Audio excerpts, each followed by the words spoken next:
Hello again, Sneedville. I am Rich Baritone.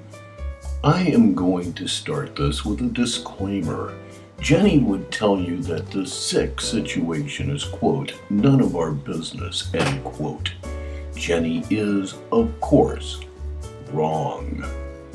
She's wrong because Tyree Sneed's life is a reality show.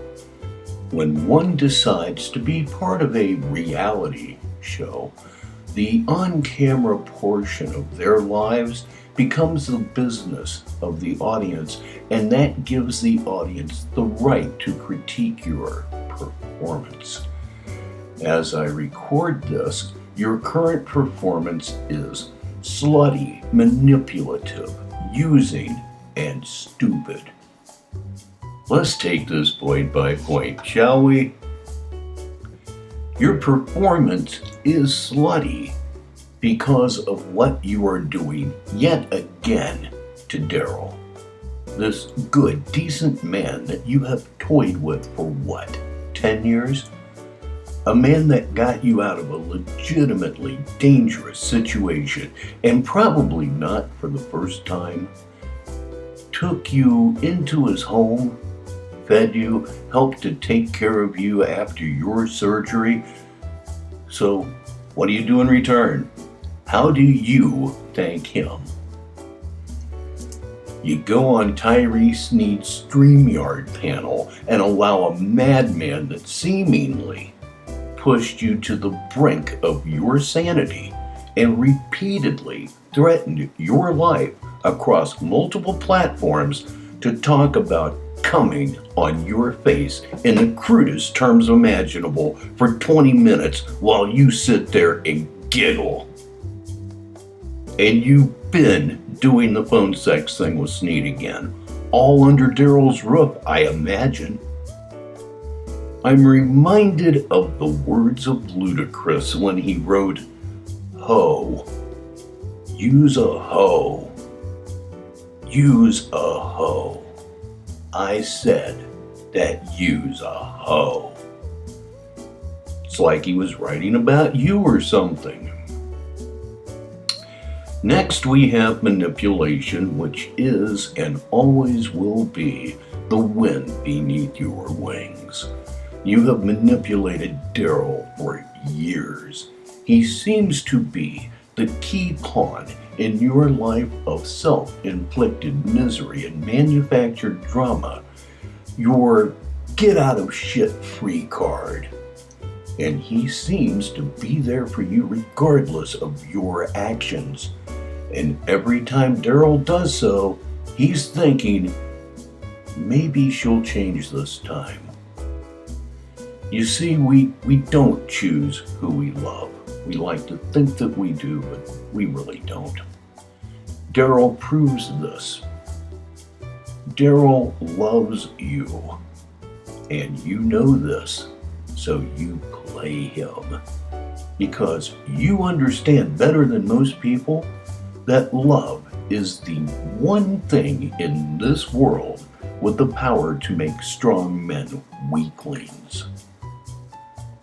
The other thing with the power to make strong men weaklings and weak men powerless is sex. And you use it. You know what they say about crazy bitches, don't ya? This is the point where you stop being a slut and start being a whore.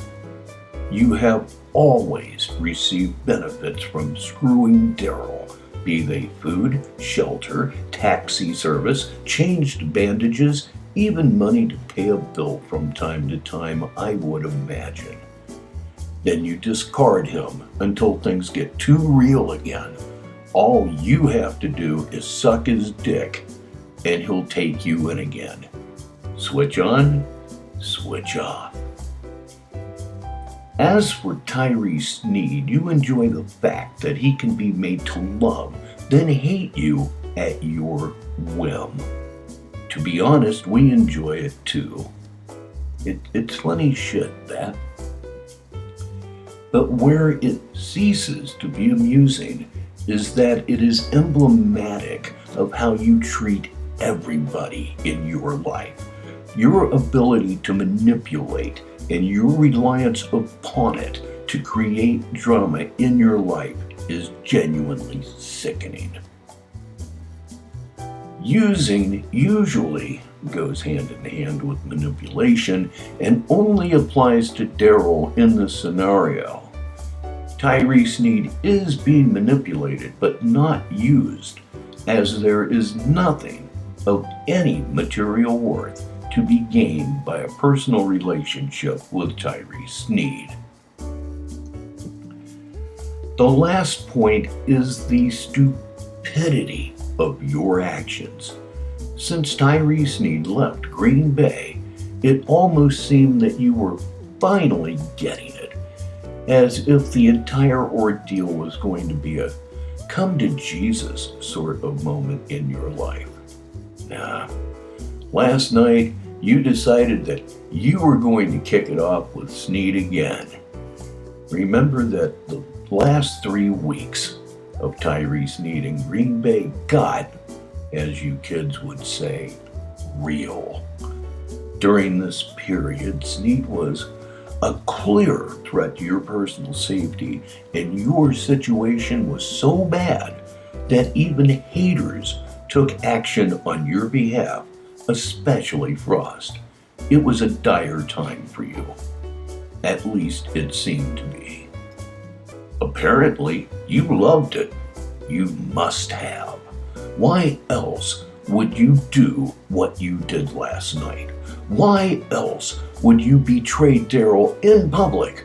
Why would you sit on a panel for hours and allow Tyree Sneed to speak to you in such degrading terms? Why did you agree with him when he said he was God? Why? Sheer stupidity and everything that it implies. I honestly thought things would be different this time. I thought they had to be different this time. The reason I thought so was hard evidence, and I had it. Over the course of a month, it was my cringing pleasure to present to you a mountain of emails, texts, and hangout messages that were in large part responsible for charges being placed against Tyree Sneed. 1/3 of that evidence, however, was merely embarrassing. There is nothing criminally damaging about 95% of the text messages I presented. It is not illegal for a grown male life form to act like a 10-year-old girl, nor is it against the law for you to lie about your fully charged phone's allegedly drained battery. Infantile, yes, but not a crime. The emails I presented were, as they say, another story. You can see and hear them for yourself right here. Violent rage, vicious name-calling, direct, potentially serious threats to your, shall we say, health and property, over and over again. I got a month's worth of 15-minute shows out of this material, and I'm certain that I was not presented with all of it. And don't get me started about the phone calls, Jenny. At first, it seemed you recorded these criminal phone calls to preserve evidence and for your own protection. Now it seems you recorded these phone calls merely to embarrass Tyree Sneed. None of this happened in a vacuum, Jenny. The reality of the last 2 months of your life with Tyree Sneed is public knowledge here in Sneedville. You're insane to start this again. I know what you're thinking. He's back in Texas, so I can safely fuck with him again because I need to feel power over a man who is clearly a threat to me. Oh, the lubrication. You're worse than Tyree, Sneed. He is a slave to his multiple, shall I say, illnesses of the mind. He truly has no idea what he is doing. That's not an absolution, it's just a fact. You, however, know exactly what you're doing, don't you? Every problem in your life is by your design, aren't they? Being a problem to everyone around you somehow gives you a feeling of control, doesn't it? You love being the cause of the unhappiness of others, don't you? Keeps the drama going. You like drama? Darryl will be informed of your appearance on Tyree Sneed's live stream last night. He probably already has been. If he wishes to see it for himself, all he has to do is click the card in the upper right-hand corner. I'll make it easy on him. Darryl, I am so sorry that this thing has done this to you. You didn't deserve this, but it's what she's done to every man she's ever been involved with. It's sad. Jenny, you have cried wolf for the last time. Any vestige of sympathy, however thin it was, it's gone now. You have proven that escaping the worst of circumstances won't ever change you. You don't have battered women syndrome. You have manipulative bitch syndrome. I hear it's warm in hell all year round. You'll need sunscreen. I'll talk to you.